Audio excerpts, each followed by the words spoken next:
محترم حاضرین،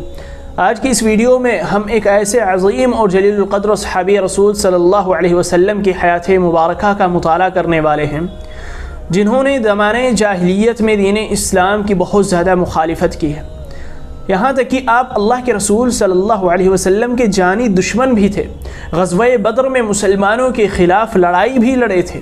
اور مجمع میں لوگوں کے سامنے آپ اللہ کے رسول صلی اللہ علیہ وسلم کے خلاف خطاب فرماتے، تقریریں کرتے، مگر جب آپ نے اسلام قبول کیا تو اس کے بعد جس طرح سے آپ اسلام کے مخالفین میں سے ہوا کرتے تھے، اسی طرح آپ اسلام قبول کرنے کے بعد اسلام کو پھیلانے والے لوگوں میں سے ہو گئے۔ آپ نے اسلام کی خاطر بیش بہا قربانیاں بھی پیش کی، اسلام کی سینچائی میں آپ نے اپنے لہو کا آخری قطرہ تک صرف کیا اور اللہ اور اس کے رسول صلی اللہ علیہ وسلم کے بتلائے ہوئے راستے پر اپنی بقیہ زندگی بھر آپ عمل پیرا رہے، گناہوں سے ہمیشہ کوسوں دور رہے۔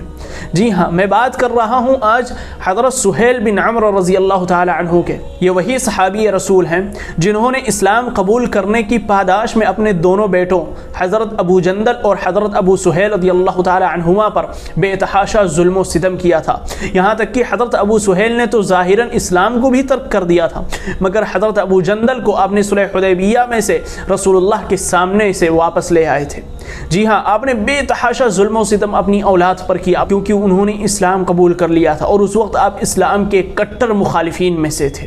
آپ نے اگر ابھی تک حضرت ابو جندل اور حضرت ابو سہیل رضی اللہ تعالی عنہ کی ویڈیوز کو نہیں دیکھا ہے تو آپ آئی بٹن پر کلک کر سکتے ہیں، یا پھر آپ ڈسکرپشن میں لنک موجود ہے، وہاں سے بھی جا کر ان کی ویڈیوز کو دیکھ سکتے ہیں۔ ہم نے آپ کی حیات مبارکہ پر الگ الگ سیپریٹ ویڈیوز بنا کر اپنے یوٹیوب چینل پر اپلوڈ کی ہے، تو آپ اسے ضرور دیکھیں اور اس کے اندر آپ کو کافی فائدہ بھی ہوگا۔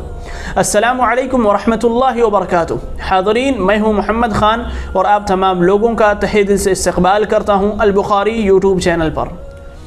آپ کا مکمل نام کچھ یوں ہے، سہیل بن عمرو بن عبد شمس القرشی۔ آپ کا نام سہیل ہے اور آپ کی کنیت ابو یزید ہے۔ آپ ہجرت سے کئی سال قبل مکہ مکرمہ کے اندر ہی پیدا ہوئے۔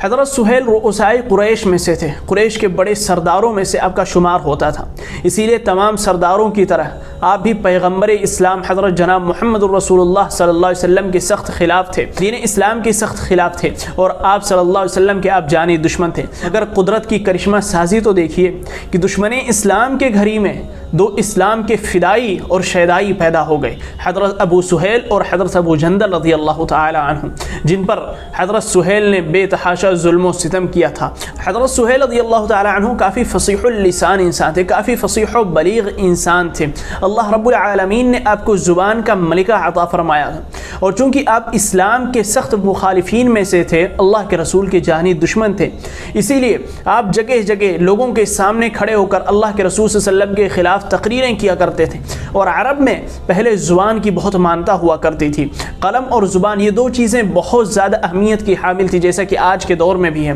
تو آپ صلی اللہ علیہ وسلم کے خلاف آپ اکثر خطبے دیا کرتے، آپ اکثر خطاب کیا کرتے اور لوگوں کو بھڑکایا کرتے تھے،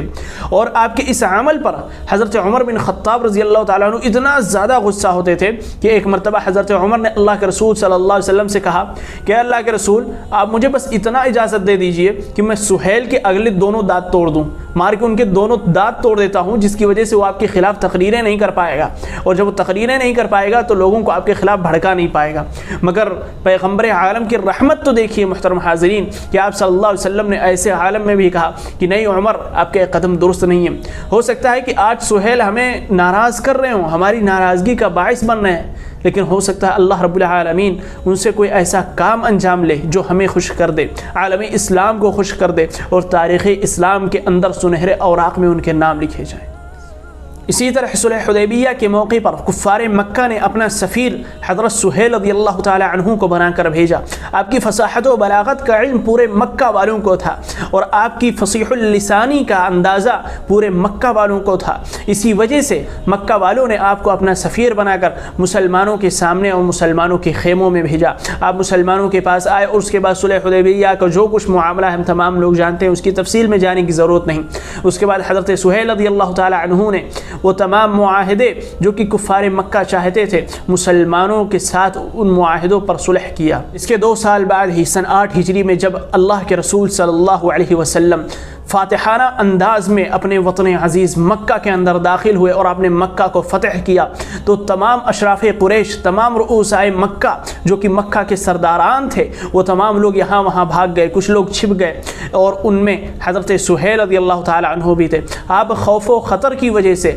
اپنے گھر کے اندر دبک کر بیٹھ گئے، اور آپ کو یہ ڈر تھا کہ کہیں مسلمان مجھ سے اپنے بدلے کی خاطر میری جان نہ لے لیں۔ لہذا حضرت سہیل رضی اللہ تعالی عنہ نے اپنے صاحبزادے، ایک روایت میں آتا ہے کہ آپ نے اپنے بڑے صاحبزادے حضرت عبداللہ بن سہیل سے، اور دوسری روایت میں آتا ہے کہ آپ نے حضرت ابو جندل رضی اللہ تعالی عنہ سے سفارش کی، یہ درخواست کی کہ آپ اللہ کے رسول صلی اللہ علیہ وسلم سے میرے لیے امان مانگ لو اور اللہ کے رسول صلی اللہ علیہ وسلم مجھے امان دے دیں۔ تو حضرت ابو جندل یا حضرت عبداللہ بن سہیل اللہ کے رسول کی خدمت میں حاضر ہوئے، اور آپ نے اپنے والد گرامی کے بارے میں سفارش کی اور آپ نے ان کے لیے امان چاہا، تو اللہ کے رسول صلی اللہ علیہ وسلم نے آپ کو امان دے دی، اور مسلمانوں کے اندر یہ اعلان کر دیا کہ کوئی بھی شخص سہیل بن عمرو کو اگر دیکھے تو انہیں کچھ بھی نہ کہے، کیونکہ وہ ایک سمجھدار اور عقل مند انسان ہے اور وہ زیادہ دیر تک اسلام کے محاسن سے دور نہیں رہ سکتے۔ اور ہوا بھی یہی کہ جب حضرت ابو جندل یا حضرت عبداللہ بن سہیل حضرت سہیل رضی اللہ تعالیٰ عنہ کے پاس آئے اور اللہ کے رسول صلی اللہ علیہ وسلم کا یہ پیغام سنایا اور اللہ کے رسول صلی اللہ علیہ وسلم کا یہ امن و امان کا پروانہ سنایا، تو حضرت سہیل رضی اللہ تعالیٰ عنہ کافی متاثر ہوئے اور ترنت اللہ کے رسول کی خدمت میں حاضر ہو کر آپ نے اسلام قبول کر لیا۔ اور یہی وہ دن تھا جو کہ آپ کی زندگی کا خوش بختی اور خوش نصیبی والا دن ثابت ہوا۔ اس کے بعد حضرت سہیل رضی اللہ تعالی عنہ غزوہ حنین میں اللہ کے رسول صلی اللہ علیہ وسلم کے ہم رکاب تھے، اور اس جنگ کے اندر آپ نے کافی بہادری اور کافی شجاعت اور جواں مردی کا مظاہرہ کیا، اور اللہ کے رسول صلی اللہ علیہ وسلم نے آپ کی بہادری کو دیکھتے ہوئے آپ کی کافی تعریف بھی کی تھی، اور آپ کے مؤلفۃ القلوب کی خاطر، آپ کے دل کو بہلانے کی خاطر اللہ کے رسول صلی اللہ علیہ وسلم نے آپ کو مال غنیمت میں سے 100 اونٹ بھی عطا فرمائے تھے۔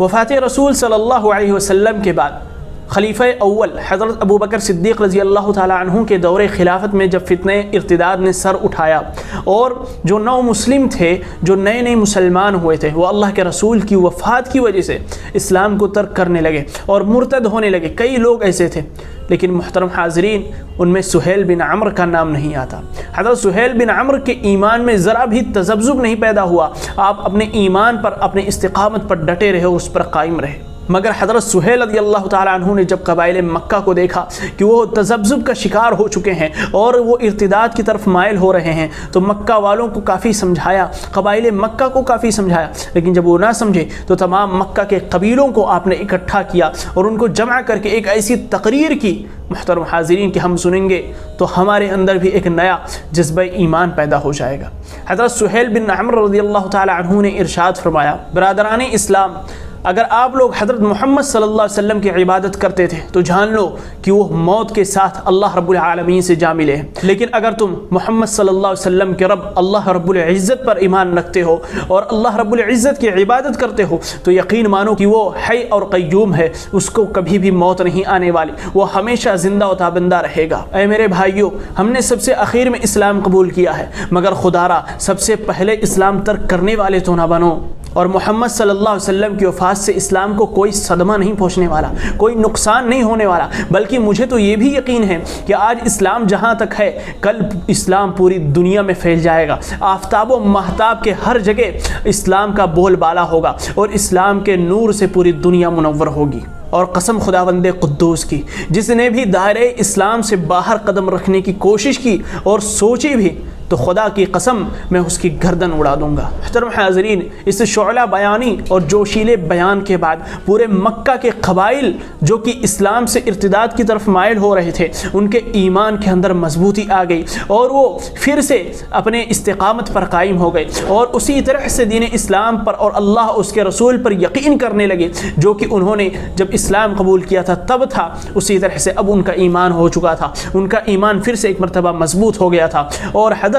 سہیل بن عمرو اس کی وجہ بنے تھے۔ اور جیسا کہ اللہ کے رسول صلی اللہ علیہ وسلم نے حضرت عمر سے کہا تھا کہ ہو سکتا ہے اللہ رب العالمین ان سے کوئی نیک خدمت انجام لے لے، اور جس طرح آج وہ ہماری ناراضگی کا باعث ہیں، کل وہ ہماری خوشی کا باعث بنے، تو ہوا بھی یہی۔ حضرت سہیل بن عمرو رضی اللہ تعالی عنہ نے کئی قبیلوں کو اس فتنہ ارتداد کا شکار ہونے سے بچا لیا تھا۔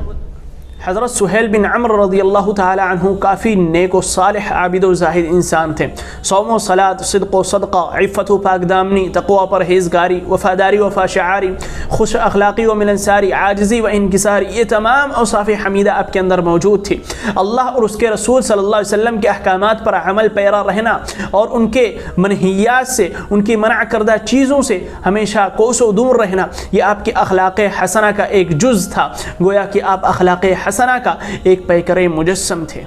مگر عالم اسلام نے وہ وقت بھی دیکھا کہ جب یہ شعلہ بیاں، فصیح اللسان، فصیح و بلیغ انسان اس پوری دنیا کو الوداع کہتے ہوئے سن 18 ہجری میں شام میں طاعون عمواس کی وجہ سے اپنے مالک حقیقی سے جا ملا. انا للہ و انا الیہ راجعون. اللہ رب العالمین آپ کی قبر کو منور کرے اور آپ کے تمام لغزشوں اور خطاؤں کو معاف کرتے ہوئے آپ کو جنت الفردوس میں اعلیٰ سے اعلیٰ مقام عطا فرمائے. محترم حاضرین، آج کی اس ویڈیو میں ہم نے حضرت سہیل ابن عمرو رضی اللہ تعالی عنہ کی حیات مبارکہ کو جانا کہ کس طرح سے آپ نے اسلام کی مخالفت کی، کس طرح سے آپ رسول اللہ کے خلاف تقریریں کیا کرتے تھے، کس طرح سے آپ کے اندر اسلام دشمنی بھری ہوئی تھی. مگر جب آپ نے اسلام قبول کیا تو کس طرح سے قربانیاں اسلام کے لیے پیش کی، آپ نے دین اسلام کے لیے کیا کیا خدمات انجام دی. آپ زمانہ جاہلیت میں رسول اللہ کے خلاف تقریریں کرتے تھے، مگر اسلام قبول کرنے کے بعد آپ کی وہی فصاحت و بلاغت نے قبائل مکہ کو ارتداد کے فتنے کا شکار ہونے سے محفوظ کیا تھا.